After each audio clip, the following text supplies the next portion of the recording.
Olá amigos, aqui Diário do Atirador com mais um vídeo aí pra vocês. Meu nome é Thiago Almeida, eu sou atleta, instrutor de tiro e sou CAC desde 2008.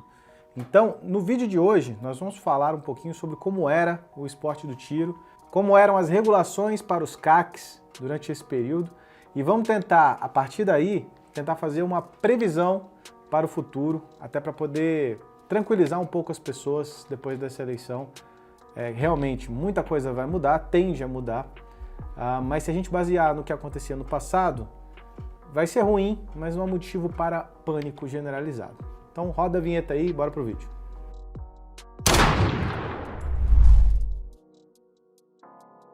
Como eu falei, eu tenho CR desde 2008. Pratico esporte de tiro desde então.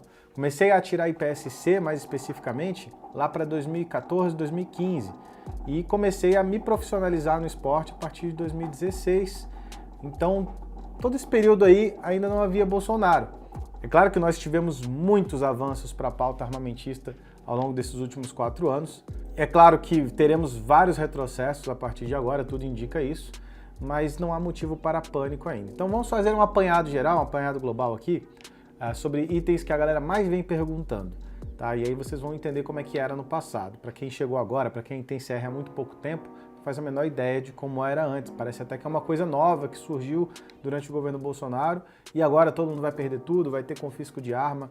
Calma, relaxa, vamos falar sobre isso agora. Primeiro item da nossa pauta, então, em relação à validade dos documentos. Tá? O CR antigamente valia por 3 anos. A cada 3 anos tinha que fazer toda aquela burocracia de novo para revalidar o CR. O mesmo valia para os CRAFs, que são os certificados de registro das armas de fogo. Cada arma tem o seu CRAF e esses CRAFs valiam também por 3 anos. Outra coisa eram as guias de tráfego. Quando eu comecei, as guias de tráfego tinham validade de 6 meses. Então imagina só, CR 3 anos, CRAF 3 anos, GT 6 meses. Cada arma tinha um prazo de validade de documento. Era um monte de coisa para a gente controlar e basicamente todo mês a gente estava lá pegando fila na SFPC para poder renovar algum documento para continuar praticando esporte. Hoje em dia existe o SISGECORP, ninguém mais precisa ficar na fila do quartel. O porte de trânsito, que é a grande preocupação da maioria das pessoas, só veio surgir no Brasil em 2017, nem tinha Bolsonaro, foi durante o governo Temer. Até então, sim, nós íamos para o estande de tiro, levando armas, levando munições, e tudo tinha que ser separado, tudo tinha que ser desmuniciado. Era uma atividade de risco muito maior para a sociedade, inclusive. Qualquer bandido poderia assaltar ali na porta do clube de tiro com um canivete e ia levar um monte de armamento pesado para casa. O porte de trânsito veio para regulamentar a questão que já estava na lei, previa o porte para os atiradores e foi mantido durante o governo Bolsonaro, foi esclarecido, foi colocado em decreto, ficou uma coisa com um pouco mais de segurança jurídica, mas todo mundo que tenta se desviar da função do porte de trânsito, utilizar o porte de trânsito como porte de arma, é preso. A gente vê aí semanalmente dezenas e dezenas de pessoas sendo presas por porte ilegal de arma por estarem trafegando com suas armas a pronto uso, sem estarem em deslocamento para treinamento de competição. Este é um ponto que será atacado ao longo desses próximos 4 anos aí, tá? Possivelmente no início do governo já queiram revogar o porte de trânsito, justamente por causa dessa narrativa generalizada de que falam que os CACs só tiram CR para poder andarem armados por aí, tá? Que é uma narrativa falsa, vai precisar ser combatida daqui para frente, mas o porte de trânsito é um dos quesitos aqui que eu tenho certeza que tende a cair. Quanto aos calibres, o que era permitido e o que era restrito, então, antes do governo Bolsonaro? Calibres permitidos eram basicamente 22, 38, 380 e calibre 12, além das outras cartucheiras abaixo desse calibre. Tinha também o calibre 765, o calibre 32 alto, que são calibres que já estão em desuso, praticamente não existe mais. O 380 está passando pelo mesmo caminho, já não se encontra mais equipamento 380 no mundo, 38 vem passando pelo mesmo processo, então são calibres que meio que não existem mais. Então, na minha opinião, não faz sentido haver um retrocesso no que tange aos calibres. A gente já teve todas as inovações legais que adaptaram a legislação à nova realidade do mercado. Não adianta você ter calibres permitidos que não existem mais, senão você não tem mais nada permitido.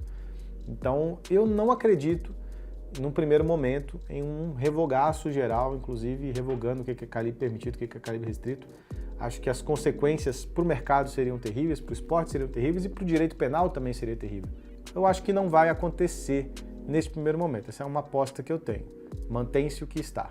No que tange ao 9mm, o 9mm não era somente restrito, ele era um calibre exclusivo da Polícia Federal e do Exército Brasileiro. Somente essas duas unidades poderiam ter armamento no calibre 9mm. Com essa abertura, todo mundo tem 9mm, tanto no Sinarme quanto no Sigma. Várias polícias no Brasil inteiro, polícias militares, polícias civis, adotaram o calibre 9mm, que é o calibre mundial, é o calibre universal de dotação do mundo. É uma munição que não tem essa lesividade toda que as lendas do passado diziam pra gente que tinha, que era uma munição ultra perfurante, parecia uma bomba atômica. Não, o 9mm ele é mais fraco do que o 40, ele é mais fraco do que o 45. É um calibre simplesmente básico, que faz com que a arma funcione melhor, que faz com que a arma seja mais barata, que faz com que a arma dure mais e a munição é mais barata. Então, é um calibre que é adotado no mundo inteiro, amplamente adotado no mundo inteiro, 90% do catálogo de qualquer fabricante é 9mm, porque é um calibre que o mercado prefere. Então, depois de passado esse mito do 9mm, depois de amadurecido essa questão, inclusive com a dotação de várias unidades policiais no Brasil inteiro, não acredito em uma reversão desse cenário onde o 9mm voltaria a ser proibido. Tá? Acho que isso também não tem mais condição de acontecer. A farsa que justificava esse argumento já caiu. Mesmo aqui para as calibre 12. As calibre 12 de uso permitido eram apenas aquelas que tivessem 24 polegadas de cano ou mais, ou seja, a arma tinha que ser um cabo de vassoura gigantesco, senão ela era de uso restrito. Também não há mais nenhuma justificativa prática e nem ideológica para isso. Então eu não acredito também em retorno dessa definição que nunca fez sentido, faria menos sentido ainda depois de 4 anos do mercado, trazendo equipamentos, fabricando equipamentos, pessoas comprando, empresas de vigilante comprando equipamento mais curto para usar dentro dos carros fortes e tudo mais. Não faria sentido nenhum voltar ao passado, uma regra que já não fazia sentido antes. Tá? Certos mitos foram superados ao longo desses últimos 4 anos, graças a Deus. No que tange a quantidade de armas e quantidade de munições, houveram grandes inovações. No passado era um pouco diferente. Tá? Hoje, atualmente, durante o final do governo Bolsonaro, um CAC pode ter até 60 armas, sendo 30 armas de uso restrito, e pode adquirir, ali já ter uma autorização prévia para adquirir até 5.000 munições por ano para cada arma que ele tiver. Tá? Isso aí garante uma prática esportiva tranquila para a maioria das pessoas. Não é todo mundo que exerce isso, é claro, a munição é caro, então o cara compra na medida do que ele usa, e é isso aí, tá tudo certo, só diminuir um pouco a burocracia, embora o Exército tenha controle absoluto da quantidade de munição que todo mundo compra, porque hoje o controle é online, através do sistema do Sicovein. Então o lojista lança ali no nome do cara, no CRAF do cara, a quantidade de munição que ele comprou. O Exército a qualquer momento tem como consultar a quantidade adquirida por qualquer CAC. Mas no passado, os atiradores esportivos eram definidos em níveis. Então você tinha o atirador nível 1, o atirador nível 2 e o atirador nível 3. O atirador nível 1 era aquele atirador que estava afiliado a clube na cidade dele e participava de campeonatos locais. Tá? O atirador nível 2 era um atirador federado, ou seja, ele estava vinculado a um clube e a uma federação de tiro, e ele participava de campeonatos estaduais. Tá? Existia uma quantidade de campeonatos que ele tinha que participar, uma quantidade de treinamentos que ele deveria fazer. E o atirador nível 3, ele era um atirador confederado. Além de estar filiado a um clube federado, ele também era confederado e participava de torneios de campeonato brasileiro. Tá?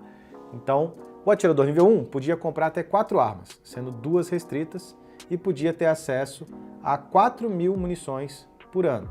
4.000 cartuchos novos ou insumos, 10.000 cartuchos de munição 22 e até 4 kg de pólvora. Então esse era o limite que o atirador iniciante podia ter. 4 armas, 4.000 munições, 10.000 cartuchos de 22, 4 kg de pólvora. O atirador nível 2, aqui eu tenho a minha colinha, ele podia ter até 8 armas, sendo 4 restritas, podia ter acesso a até 10.000 cartuchos novos ou insumos, 20.000 cartuchos de munição 22 e 8 kg de pólvora. E o atirador nível 3 podia ter até 16 armas, sendo 8 restritas, e podia comprar 20.000 cartuchos de munição novos, 30.000 cartuchos de 22 e até 12 kg de pólvora. Então esses eram os limites para cada nível de CAC. Tá? Então havia, inclusive, e há até hoje, ainda existem esses campeonatos, que são campeonatos nacionais, campeonatos brasileiros, onde você compete com atletas do Brasil inteiro, mas os resultados são lançados online, ou seja, os campeonatos ocorrem em clubes diferentes ao redor do Brasil, monta-se o mesmo cenário, monta-se a mesma pista, situação de igualdade para todos, todo mundo atira na mesma época, e aí os resultados são lançados globalmente. Então você tem os campeões brasileiros em modalidades online. Tá? Isso aí servia para você atender aos critérios para ser nível 3. Então vocês verem que, apesar de tudo que a mídia fala sobre o governo Bolsonaro ter aumentado um monte de coisa, é tudo mentira, né? Um atirador iniciante podia ter 4 armas lá e 5.000 munições. Tá aí. E até mais, né? Podia ter 4.000 munições e até 10.000 munições de 22. É bastante coisa. Né? Não mudou muito. O que diminuiu foi a burocracia, porque cada compra que você tinha que fazer no passado, você precisava de uma autorização de compra. Eu quero comprar um blister de 9mm. Tem que ir lá no Exército pedir autorização de compra. Lembrando, hoje em dia existe o Sigecorp. Tá?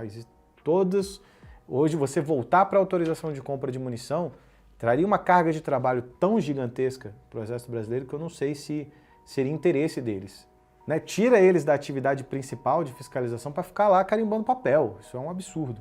Então eu acredito que, ainda que volte a autorização de compra para munição, esses mecanismos eletrônicos seriam mais explorados, de controle eletrônico. Outro detalhe, nunca houve confisco de arma na história do Brasil. Nem nos períodos mais sombrios, nem na aprovação do Estatuto do Desarmamento. Quem tinha até arma de uso restrito, arma automática, metralhadora, todas essas pessoas puderam colocar esses armamentos em acervos de coleção, atendendo aos critérios de segurança do Exército. Essas armas vão para o acervo de coleção, as armas de coleção não saem do acervo de jeito nenhum e também não é passível de ser utilizada para comprar munição. A arma de coleção não atira. E até mesmo a transferência entre colecionadores, de acervo para acervo, sempre foi permitido.